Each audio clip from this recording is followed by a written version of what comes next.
Hi guys, welcome back to my YouTube channel Clincher Pro YouTube channel. तो आज मैं अपना फिजिक्स का बोर्ड एग्ज़ाम दे के आया, क्लास 12 का 2026। और पेपर मेरा ठीक था, मेरा सेट बढ़िया था, बाय गॉड ग्रेस बढ़िया पेपर आया था मुझे। लाइक ऐसा था कि कुछ भी अनप्रिडिक्टेबल नहीं था, सब predictable predictable in the sense जो पढ़ा मेरे में मोस्टली वही आया। और मोस्टली नहीं कहूँगा, एमसीक्यू वाला पोर्शन मुझ में प्रॉब्लम हुई मुझे थोड़ी बहुत ज़्यादा। टाइम का थोड़ा दिक्कत हुआ मुझे क्योंकि बहुत लंबा चौड़ा पेपर था और मैंने शायद 1 घंटा एमसीक्यूज़ में ही बर्बाद कर दिए थे। क्योंकि देखो, ऐसे हुआ था कि मैं जब मेरे को जैसे पेपर मिला ना, मैंने वही थोड़ा भगवान भगवान को याद किया। मैंने बोला चलो अब शुरू करते हैं। तो जैसे मैंने पहला एमसीक्यू देखा, तो सॉरी पहला क्वेश्चन देखा। अब मैं ये आपको बता देना चाहता हूँ कि भाई मेरी 4 दिन से मेरे को फीवर वगैरह हो रखा था, तो मेरी हालत ख़राब थी। लेकिन फिर भी मैंने मतलब अपना बेस्ट दिया, जितना मैं ग्राइंड कर सकता था। दिन रात किया मैंने। और हाँ, तो और फिजिक्स वाले ही पेपर के दिन मेरा थोड़ा पेट मतलब आज मेरा फीवर वगैरह थोड़ा उतरा और मैं थोड़ा मतलब स्टेबल हुआ कि हाँ, मैं पेपर देने लायक हूँ। लेकिन जब फीवर वगैरह था तभी मैं मतलब ऑब्वियसली यार, तुम्हारे पास ऑप्शन थोड़ी है कि मैं बीमार हूँ या फिर मैं ये हूँ करके, तुमको करना ही पड़ेगा चाहे जो भी हो जाए। ऑप्शन नहीं होता इस टाइम पे। प्री बोर्ड में तुम फिर भी बोल सकते हो कि यार हाँ मतलब ये वो मैं बीमार हो गया इसलिए स्कूल नहीं आया। लेकिन बोर्ड्स में कोई एक्सक्यूज़ नहीं चलते। तो अब मेरे को फीवर वगैरह था, कफ वगैरह था, एकदम मेरा नाक सब कुछ बुरा हाल था, बहुत बॉडी एक हो रहा था, हेडेक हो रहा था। और मतलब लेकिन ऑप्शन नहीं था, तो फिर वही अब करना ही करना, आर या पार वाला सीन था। तो फिर मैंने 4 दिन एकदम अच्छे से मतलब बहुत खतरनाक वाला जो सीन हुआ पढ़ाई की, जो कि मैंने आज तक नहीं की, पूरे साल में नहीं की थी शायद इतनी पढ़ाई जो कि मैंने इन 4 दिनों में की थी, with fever and with all those body pens. तो वो हुआ था। उसके बाद अब चलो टाइम वेस्ट कर दिया आप लोगों का। लेकिन अब मैं क्या हुआ देखो, मैंने पेपर खोला तो मैंने सेक्शन में देखा सबसे पहले।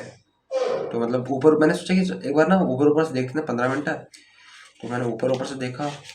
अब मैंने ना क्या किया, मैं ऐसे बस ऐसे से देख रहा था कि ऐसे अरे हाँ हाँ ये है मेरा फिजिक्स का पेपर। और ये मैं नहीं बताऊंगा। और ये मेरा कोड था, सेट 1 था मेरा, ठीक है। तो अब ये मैंने खोला कि एक बार ऊपर देखता हूँ। मेरे को लगा यार मेरे को कुछ आता ही नहीं। मेरे को ऐसा लगा ठीक है, ऐसा ऐसा नहीं कि मुझे कुछ नहीं आता था। मैंने लिखा, बहुत बढ़िया पेपर लिखा, मतलब मेरे एक्सपेक्टेशन से मैंने ज़्यादा ही लिखा है। तो मतलब एक्सपेक्टेशन मेरी बहुत लो थी, उस हिसाब से मैंने थोड़ा ज़्यादा लिखा है, तो समझ जाओ। तो मैंने पहले ऐसे ऊपर देखा, मैंने यार ये तो कुछ आ ही नहीं रहा। मतलब ऊपर ऊपर से एकदम स्कैन किया कि बस हाँ हाँ एक बार देख लेते क्या क्या है। तो मैंने देखा अच्छा अच्छा ये क्या क्या दे रखा है, मेरे को तो कुछ आता ही नहीं है। ये वो थोड़ा ऐसा लगा मेरे को स्टार्टिंग में, क्या मुझे पेपर कैसा आ जाएगा, मुझे शायद नहीं आ रहा। बाकी आमने सामने वाले सब लिख रहे हैं। लेकिन फिर मैं आई वाज लाइक कि यार चलो स्टार्ट करते हैं, कुछ ना कुछ तो करना ही पड़ेगा। Escape is not an option in this game. तो मैंने फिर स्टार्ट किया। मैंने पहला एमसीक्यू देखा, ये वाला। तो अब मेरे जे नीट वाले भाई बहन जो तैयारी जे नीट कर रहे हैं, उनके लिए कोई उतना हार्ड नहीं होगा। मुझे नहीं पता कि उनका कैसा रहा, उनका पेपर ये क्वेश्चन क्या था। मैंने जे नीट की तैयारी मतलब टाइप नहीं करी है। मैं बस बोर्ड एग्ज़ाम के लिए कर रहा था, और बोर्ड एग्ज़ाम के लिए मेरे को लगता जितना अप टू मार्क करना चाहिए था उतना मैंने किया। क्योंकि मैं मतलब मेरे पास कोई वो नहीं था, नहीं था सब कुछ, लेकिन मेरे माइंड में क्लियर नहीं था कि मैं क्या पढ़ के जाऊँ क्या ना पढ़ के जाऊँ। तो मैं बड़ा कंफ्यूज था। लेकिन मैंने पूरा साल यूट्यूब से प्रॉपर तैयारी करी है, और उस हिसाब से मेरा बहुत बढ़िया गया है टू बी ऑनेस्ट। कि ना मैंने कोई ट्यूशन वगैरह नहीं ली, किसी भैया से नहीं पढ़ा, कुछ नहीं किया। मैंने बस खुद से यूट्यूब से जितना हो पाया मैंने किया। तो हाँ, तो जैसे मैंने पहला वो देखा, मैं बोला यार ये तो समझ नहीं आ रहा कुछ। अब मैंने चलो छोड़ो इसको, अब नहीं हो रहा। तो थोड़ा दिमाग लगाया मैंने, थोड़ा डायग्राम वगैरह बनाने की ट्राई की, उसको फॉर्मूला 3 4 लिखे। मिला चलो छोड़ो अभी इसको नहीं आता। फिर मैं दूसरे वाले पे गया, दूसरे वाले पे मैं देखा, थोड़ा 5 10 मिनट दिया मैंने दूसरे वाले को, वो भी नहीं आता। फिर मैं तीसरे वाले पे गया, तीसरे वाले का मुझे फॉर्मूला याद नहीं आ रहा था, वो electromagnetic wave through a medium वगैरह, मुझे फॉर्मूला याद नहीं आ रहा था। तो मैंने फिर देखा, मैं बोला यार इसका फॉर्मूला यार 3 क्वेश्चन को आ ही नहीं रहा, और मेरी फट गई, मतलब हालत ख़राब हो गई, ठीक है। मैंने चौथा देखा, चौथा भी नहीं आ रहा यार। हमने पांचवा देखा, पांचवे वाले का फॉर्मूला याद नहीं आ रहा, ये भी नहीं आ रहा यार। और यही प्रोसेस चलता रहा छठे क्वेश्चन तक। तब मेरी हो चुकी थी हालत ख़राब। और छठे क्वेश्चन तक पहुँचते पहुँचते मैंने शायद आधा घंटा वेस्ट कर दिया था अपना, इसी चक्कर में कि यार मेरे को कुछ आ ही नहीं रहा। अब मैं बोला यार कि अब क्या करना है, तो फिर उसके बाद फिर मैंने सेवन्थ क्वेश्चन देखा। ये टोटल इंटरनल रिफ्लेक्शन किसमें नहीं होती, वो वाला क्वेश्चन पूछा था। तो अब मैंने बोला हाँ ये तो आता है, ये टिक कर दिया। फिर नेक्स्ट क्वेश्चन देखा, उस पर क्या, हाँ वो भी आता है, वो भी टिक कर दिया। फिर नेक्स्ट क्वेश्चन देखा, फिर हाँ नाइन्थ क्वेश्चन ये भी आता है, वो बढ़िया। फिर टेंथ क्वेश्चन, फिर मोमेंटम बिल्डअप होता गया और भयंकर ये भी आ रहा है वो भी आ रहा है। फिर इलेवंथ क्वेश्चन वो भी बन गया भाई न्यूमेरिकल। फिर ट्वेल्थ क्वेश्चन देखा वो भी बन गया यार। फिर असर्शन रीजनिंग आया, फिर वो सारे बन गए। मैं बोला वाह यार, मतलब इस मोमेंट तक मेरी कॉन्फिडेंस एकदम चली गई थी कि हाँ भाई अब मैं पास हो जाऊंगा लग रहा है मुझे। तो अब मैंने समझ लो, अब मैंने अभी एमसीक्यू आके चेक किया तो मेरे 16 में से 9 एकदम करेक्ट है। तो मैं बहुत खुश हूँ इस चीज़ से। बाकी जो मैंने तुक्के मारे थे वो सारे गलत हो गए, मेरा एक तुक्का भी सही नहीं बचा। लेकिन मैंने जो किए, जिसमें थोड़ा मैंने दिमाग लगाया और अपना जो कॉन्सेप्ट वगैरह है वो यूज़ किया, तो फिर वो बढ़िया गया। और नेक्स्ट चलते हैं। नेक्स्ट जब मैं सेक्शन बी में गया, सेक्शन बी में को देख के लगता है कि हाँ यार ये तो पूरा थ्योरी है, मैं कर लूँगा। अब मैं करने बैठा। अब सीन क्या हुआ कि ये मेरे को आता था ये सेक्शन सारा, हाँ सारा आता था कह सकते हो आप। तो अब मैं खुशी खुशी में करने लगा। तो मतलब सब कुछ खुशी खुशी में करने लगा कि अब इस पोर्शन को मैंने अच्छा टाइम दे दिया, क्योंकि मुझे लग रहा है कि मेरे को सब आता है, अब मैं पूरी बढ़िया कहानी पे लूँगा। वो मैं देखना ही भूल गया कि बैंकर ये 2 मार्क्स का है, पता था मुझे, लेकिन मैं ज़्यादा खुश हो गया था लिखते हुए। अब मैं सेक्शन सी पे पहुंचा। सेक्शन सी में भी ठीक ठाक थ्योरी थी और मेरे को लगता है कि मेरे को आता था ये। तो मैंने फिर मतलब सेक्शन सी में मेरे को टाइम लगा, लेकिन overall I am satisfied with me regarding this paper और जो भी है मैंने पढ़ा है। उसके बाद सेक्शन डी क्या है, सेक्शन डी में बढ़िया बन रहे थे क्वेश्चन। मतलब सेक्शन डी में जैसे ही पहुंचा मेरे पास आधा घंटा बचा था बस। अब मेरी हालत ख़राब थी, मिले और अब जल्दी जल्दी करो जो हो रहा है। 5-5 मिनट में मैंने केस स्टडी की और बाय गॉड ग्रेस हो गया भाई।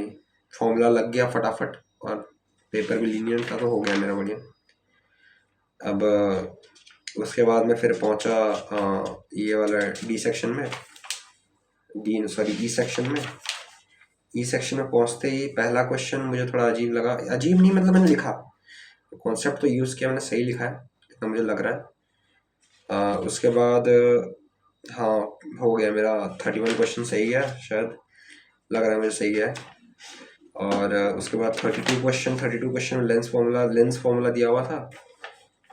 तो इसमें भी इसका मैंने न्यूमेरिकल कर लिया, लेंस फार्मूला भी स्टेट कर दिया। और फिर सेक्शन 3 में सॉरी थर्ड क्वेश्चन नंबर 33 में एक दिया था कन्वेक्स लेंस पे डायरेक्ट फार्मूला, एकदम डायरेक्ट। तो अब मेरे पास 5 मिनट बचे थे।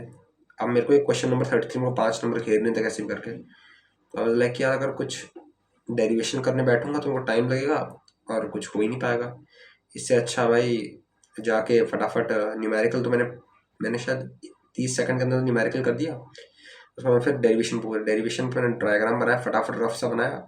और वो अपना लेंस मेकर फॉर्मूला नहीं होता, न्यू टू अपॉन मतलब वो refractive index 2 upon v minus refractive index 1 upon u is equal to mu 2 minus mu 1 upon radius of curvature.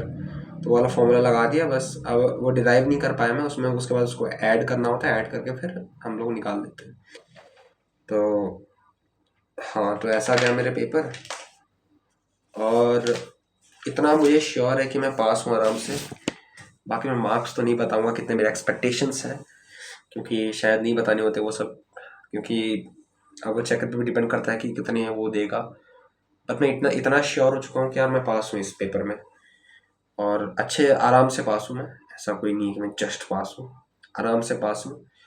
और अब वो टीचर पे डिपेंड करता है कि वो कैसे मार्किंग करेगा। और मार्क्स फिजिक्स से मैं अब सीधा अपने मतलब जब मेरा रिजल्ट आएगा तभी बताऊंगा आप लोगों को। एंड ओवरऑल मेरा पेपर अच्छा गया। मेरे एक्सपेक्टेशंस ये थे कि यार एटलीस्ट 30 तो आ जाएं, क्योंकि मेरी तबीयत बहुत ख़राब हो गई थी, लेकिन उस हिसाब से उससे ज़्यादा ही बन रहे हैं।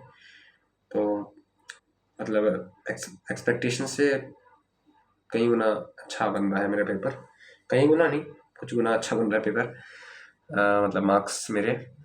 और मेरा सेट ऐसा आया था कि यार अगर कोई प्रॉपरली अगर पढ़ पढ़ लेता पूरे साल, या फिर कोई मेरे ख्याल से अगर ट्यूशन में ज्वाइन कर लेता तो मेरे को ज़्यादा फ़ायदा हो जाता। एटलीस्ट मुझे पता तो होता कि मैं किस डायरेक्शन में पढ़ रहा हूँ। तो बट फिर भी मैं पास हो रहा हूँ आराम से, और मेरे ठीक ठाक मार्क्स आ रहे हैं, तो मैं उस चीज़ से मैं खुश हूँ।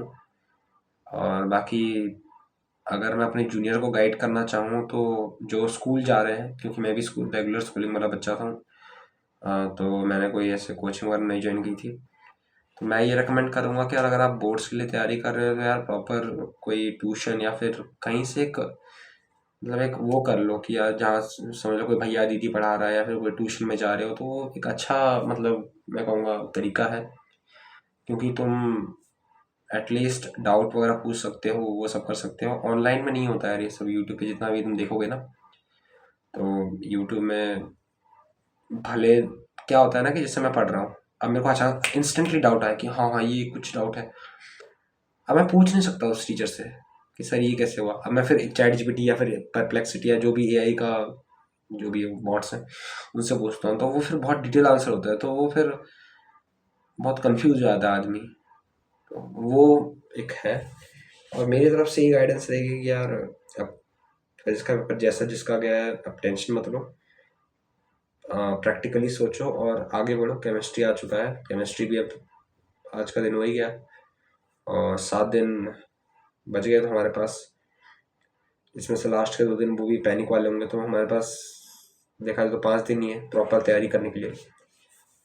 तो वही कहूँगा यार, बैठ जाओ, अपना बेस्ट दो, और बाकी जो होगा वो डेस्टिनी में जो तय होगा वो होगा होगा। तो या thank you and bye guys.